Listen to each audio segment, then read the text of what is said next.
well aloft over the Atlantic seaboard one fine morning in 1943, an imposing force of American naval air power proceeds to an important rendezvous.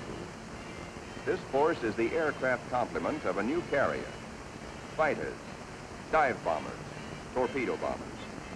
With the air group commander leading everyone, they are flying out to sea to join the ship which will be their floating home and fighting base. He is one of many carriers which the American people have built since Pearl Harbor to destroy the enemy in his own part of the world, far away. And there now is our base, powerful and serene. In honor of all American aircraft carriers, let us call her the Fighting Lady.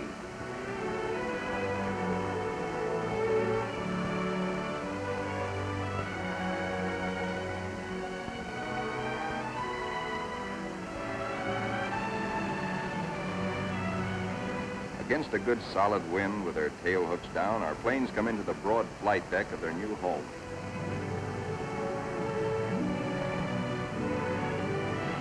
In case the plane's hook fails to catch the arresting gear, there's a series of stout wire barriers. Number one man on the flight deck just now is the LSO, the landing signal officer, always a flyer himself. Like all aviators, he'd much rather be flying.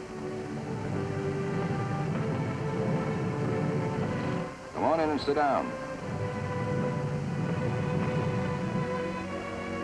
The plane is out of the groove and he waves it off. Come around another time, pilot, and we'll take you aboard.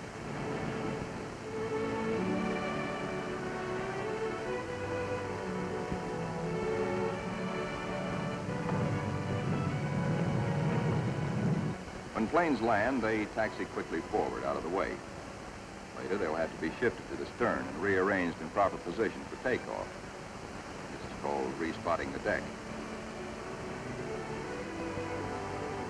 Here is our skipper, Jocko, a veteran Navy flyer, Annapolis, 1917. He is not impressed by our earnest efforts, or the flight deck control officers.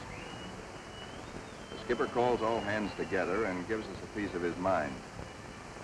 You'll never be ready for combat unless you flight deck crews learn right now to work as a team. Don't you men realize that before long we'll be in dangerous waters? That's too slow. Bear a hand.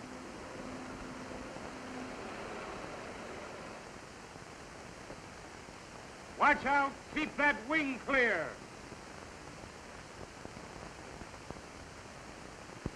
Get it over to starboard. Way over to starboard. Come on, get the lead out of your pants. Now, this is the way your deck should look when you're ready for action. Our ship, our Fighting Lady, is enormous, wonderful, and strange to us. From stem to stern, the entire ship is a honeycomb of watertight, flame-proof compartments. Far below the waterline are engine rooms, fire rooms, fuel tanks, magazines packed with enough assorted high explosives to blow us all to kingdom come. The hangar deck is like a gigantic tunnel, nearly 2 city blocks long and wide enough to house 4 freight trains abreast.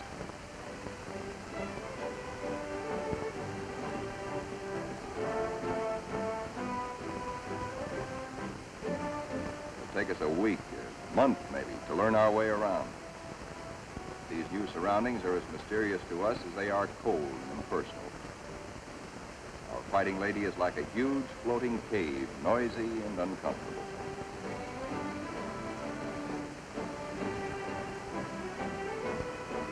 Elevators as big as a tennis court carry us topside to the flight deck. The great superstructure rising amidships is called the island. This is truly the ship's nerve center, its fighting brain.